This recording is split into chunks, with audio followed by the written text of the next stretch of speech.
There's a new king in town, and it's the new Fortuner, which is all set to rule the SUV segment and slip in where the last Fortuner left off. The Fortuner has been the de facto choice for premium SUV buyers, and for Toyota, that makes it pretty tough to take this to the next level. The challenge for Toyota is to retain the Fortuner's air of indestructibility and robustness, and at the same time make it sleeker, more modern, and up-to-date. Let's take a closer look.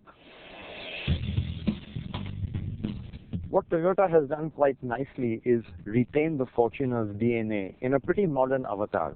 It's not a square jawed or straight line as before. In fact, the new Fortuner has a lot many more flowing lines. Take a look at these lights. These lights really very sleek. Lots of chrome around the fog light housings. And even if you look at the shoulder line, it's got a certain sleekness and a swoopiness to the roof, which really makes it pretty up to date. The Fortuner has a new cabin and an all-new dashboard, and what's really good is that the dashboard isn't carried over from the Innova Krista. Now, if you remember, the older Fortuner had the older Innova's dashboard carried forward, but over here it's a fresh design. It's a design which has got really solid looking elements and a lot of little premium touches as well. This little button, that really feels good. There's a lot of soft feel parts over here. Everything you touch has a nice soft feel to it. The wood finish is pretty good. But I have to say that quality is a bit of a mixed bag. The lower plastics, not as premium as we would have expected. But what is really disappointing is the roof. It's a woven roof. I would have preferred a knitted roof, which looks so much better. But what's surprising is that there's no sunroof in the new Fortuner, not even as an option. And the reason for that is that the rear aircon vents, they really cut into the space and you can't engineer one. There are some key features missing, but overall the Fortuner has quite an extensive equipment list. Now let's see how it does on space. It's quite a trek to get into the new Fortuner. In fact, this car is much higher than the older car. So for elderly people, getting in might be a problem. But what's interesting is that there's a nice little recess over here, which is useful especially for children to get a bit of a grip to haul themselves in. Now this back seat is almost spot on. Everything seems just about right. The backrest angle, which you can easily adjust, that helps towards comfort. Under thigh support really good. You don't sit in a very knees high position, which is pretty good because normally body on frame cars, they shove the floor up, which really pushes your legs up as well. There's pretty good legroom as well. A low window line, so looking out really looks good. So really it feels quite airy despite being quite a dark cabin. And there's a nice little recess to put my phone, but I do have a grouse. There's no USB port. In fact, the Fortuner just has one USB port for 7 passengers. In today's connected world, that's just not enough. Top marks to the middle row where many owners will spend most of the time. Well, let's check out the third row, which is for their kids.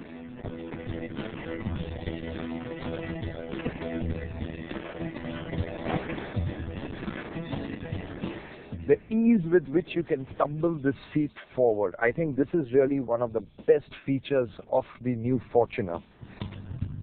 And getting in is really not that difficult as a result. Put the headrest up.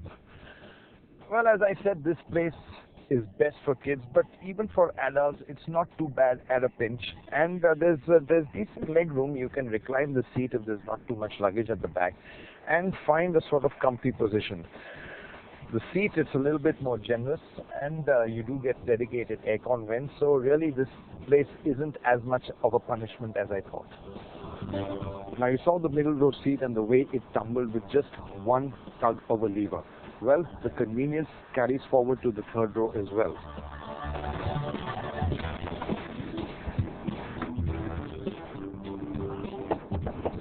It's pretty easy to even fold the rear seats, just a pull of a lever, and this goes back where you can store luggage quite neatly.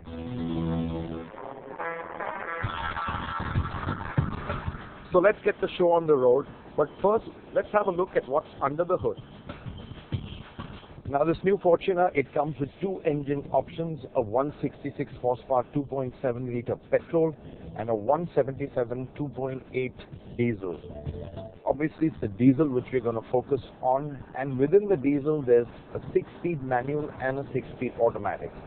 Now Toyota tell us that the automatic will form the bulk of the sales initially, and that's what we are in right now. It's the same 6-speed torque converter unit you get in the Innova, but you get the addition of paddle shifters in the Fortuner, so a little bit of a sporty element for a sports SUV. Now the old Fortuner came with 177 horsepower, so the new one doesn't have that much more than the older car, but what it does get is lots of torque, 450 Newton meters to be exact. So how does that translate to on the road? Well, initially there's a nice strong tug, it's pretty responsive off the line, and the Fortuner, for all its bulk, accelerates fairly briskly.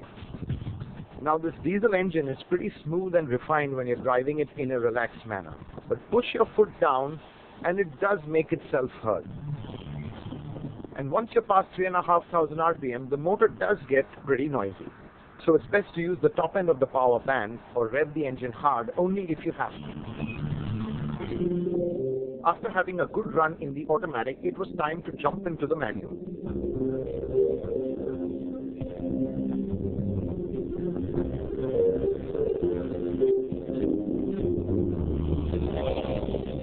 After the 6-speed auto, which did sap a bit of juice from the engine, the manual is just incredibly responsive. There's absolutely no turbo lag.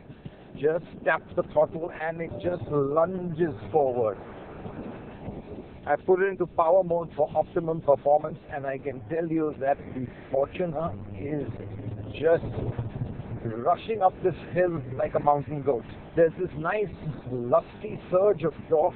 There's a pretty strong mid-range, and I really don't need to downshift. I'm going up this hill in third gear, and Fortuner just keeps pulling and pulling.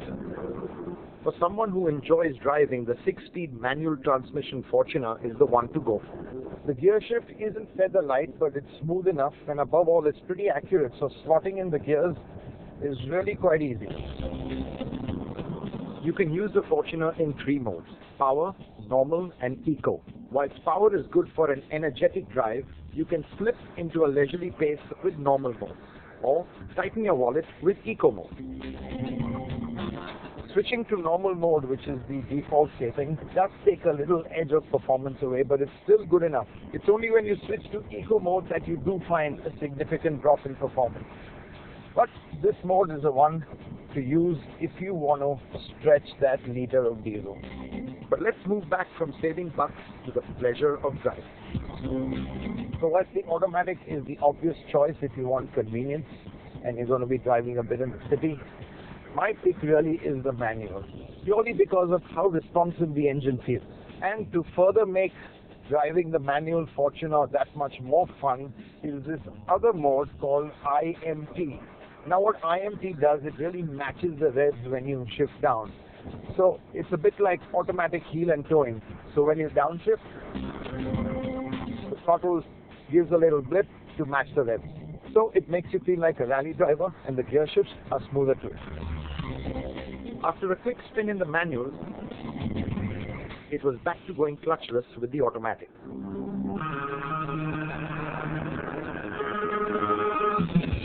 The ride quality again has been hugely improved, and the new Fortuner is nowhere near as bumpy as the older one was. On uneven roads, there's still a bit of lumpiness and a fair bit of pitching and rolling that's typical of these high-riding, body-on-frame SUVs. But there's no doubt that the recalibrated suspension has resulted in a more settled ride.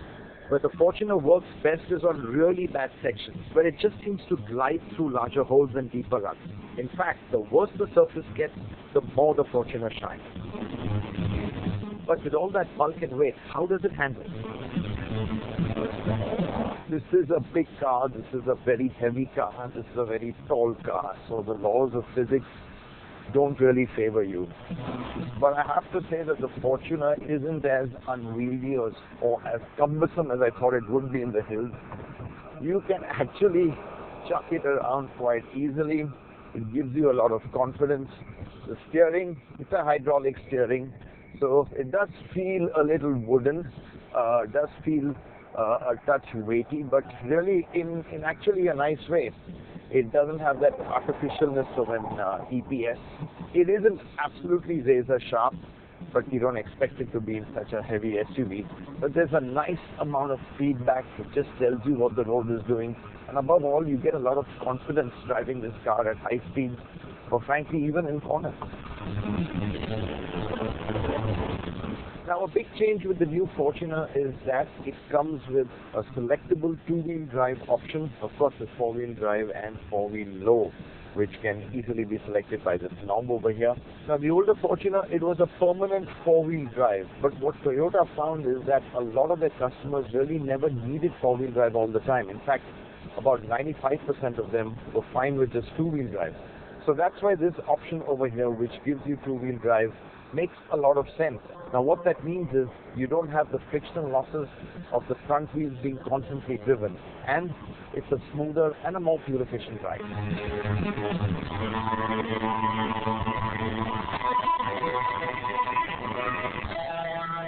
So here it is, the new Fortuner, which is a vast improvement over the older car. It's bigger, it's plusher, it drives better, it's more refined, and packed with a lot more equipment.